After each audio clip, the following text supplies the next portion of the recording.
Hi, I'm Steve. I have an eidetic memory. Here's a perfect recollection of the Suicide Squad. The Suicide Squad begins with Kellyanne Conway in prison in Louisiana, just like everybody else in Louisiana. The prison doesn't let her wear makeup, but at least they let her shave. Conway is going by Savant now, and gets tapped by Amanda Waller. Get it? Waller? She's a prison warden. Prisons are made of wall. To be a part of Task Force X, better known as El Escuadrón Suicida. Savant teams up with Rick Flag, Captain Boomerang, who looks more like Captain Gen X-Rang if we're being honest, Meth Head Mark McGrath, Reverse Thanos, she's got boobs, Man who throws away his weapon and becomes useless after one shot, product placement Gimp, Sean Gunn with no makeup, and Harley Quinn. They hop into the Osprey and head to an island for some unknown reason. The Suicide Squad exits the bird with an aqueous jump, Savant takes a quick break to film a shampoo commercial, and Sean Gunn drowns, but the show must go on. Uh-oh, looks like Pete Davidson is a piece of shit, who would have guessed, and gave the bad guys, other bad guys, a heads up that they were coming. Oh, fuck, that's satisfying. So the Suicide Squad gets absolutely bodied in an ambush, but none of them commit suicide, so none of Waller's techs get any money from the bets they made earlier. You know what that means, don't you? That's right. Time for emergency contraceptives. Cut back 3 days and we meet Bloodsport, also in prison at Belle Reve.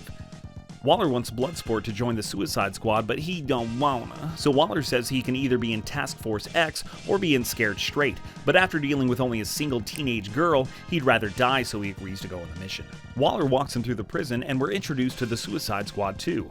Zhao Shina, King Shark, Ratcatcher II and her pet squirrel, and the Polka Dot Man. State law requires all suicide missions undergo a mandatory 2-hour class on the dangers of suicide. They also take Caribbean current events as an elective, so they can all hang out and get an easy A together. Waller explains the mission is to infiltrate and destroy a German installation named after a Norse mythological realm on an island off the coast of South America, and after getting suicide certified, the team lands on Corto Maltese and gets to work. You know, just as a side note, this title card looks like now to us, but to the Suicide Squad who actually exist in this universe, it would look like Mon. And Mr. Gunn, I gotta tell you, graduating from 10-year-old pedophilia jokes to Jamaican racism isn't a good look, dude.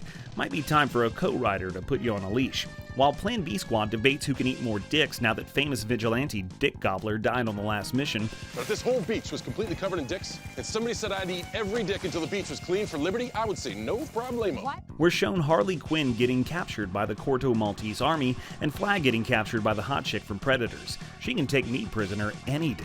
No me, y'all. Team 2 camps and Polka Dot Man ate too many fruity pebbles.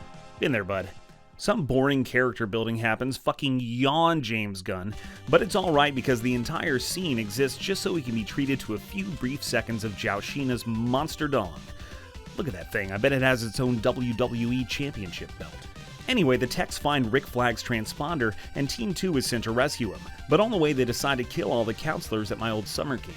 They find Flag, team up with Sol Soria, and head to the city. Now we're introduced to the strangest character of the film, Gaius Greaves, also known as the Sparkplug King of Corto Maltese.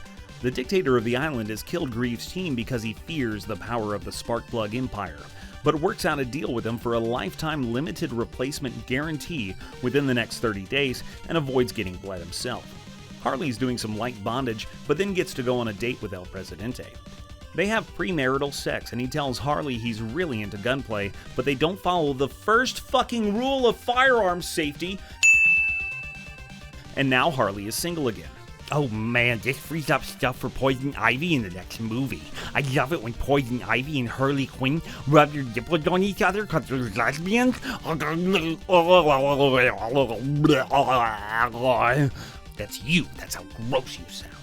After the tragic yet still erotic death of El Presidente Nuevo takes over and has some big ideas for the weapons development department, including a wicked cool one where they give birds superpowers like the Human Torch, but it's still a developing nation and the science is inexact. Cut back to Team 2 and they're all bullying Polka Dot Man because of his delicious wild berry acne.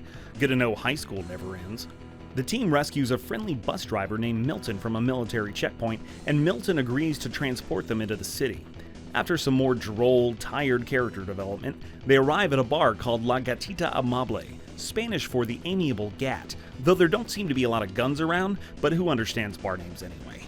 They have a few drinks and Polka Dot Man dances with decuplets, which is the most twins you can have before you get to 11 twins. After a couple hours, Mr. Internal Combustion himself shows up. Bloodsport recognizes Gaius from his spark plug commercials and realizes he can get the team into Jotunheim, the science tower, so they kidnap him, pick up Harley Quinn, do a quick pose for the J.Crew Fall Apocalypse collection, and all get ready to head to Jotunheim together. They have no problem going through the gate because apparently Gaius showing up in the fucking mystery machine is an everyday thing, though they're not sure how they're going to get from the car to the door without all the soldiers guarding the tower seeing them. But luckily it rains, and as we all know, rain south of the border is made of milk. Under cover of La Lluvia Leche, the Suicide Squad make quick work of the guards, but they don't stay stealthy for long, and the cavalry arrives to dispatch them. So Bloodsport, Nanawe, Polka Dot, and Harley quickly get to work on planting explosives in the tower, while Flag, Gaius, and Ratcatcher head downstairs so Gaius can show them his real doll factory. While Gaius isn't looking, Flag downloads Gaius' 6 TB collection of hentai, but Peacemaker shows up and says he needs it for cummies, so the two fight and Flag dies of porcelain poisoning. Gaius meets the fate of all hentai enthusiasts: death by tentacle. The explosives plan goes off with only minor hitches, and the building is blown up and collapses right down to the sewers, so the Suicide Squad now has to fight Starro, my pet starfish I flushed down the toilet when I was 6. The nutrient-rich environment of the sewers of Corto Maltese has been good to Starro, and he's grown to 2, maybe 3 times the size of an average starfish. I don't know how math works. Starro starts conquering the city in a scene that somebody, somewhere, is jerking off to right now. It could be someone you know. Someone very close to you. It could be me. The Suicide Squad comes together, uses the power of character development and friendship, and millions of hungry rodents to kill Starro in Minecraft, and Bloodsport makes a deal with Waller not to release Gaius' hentai collection on the world in exchange for the team's freedom. Mission complete. I'm gonna get that cartoon porn, assholes. Bet.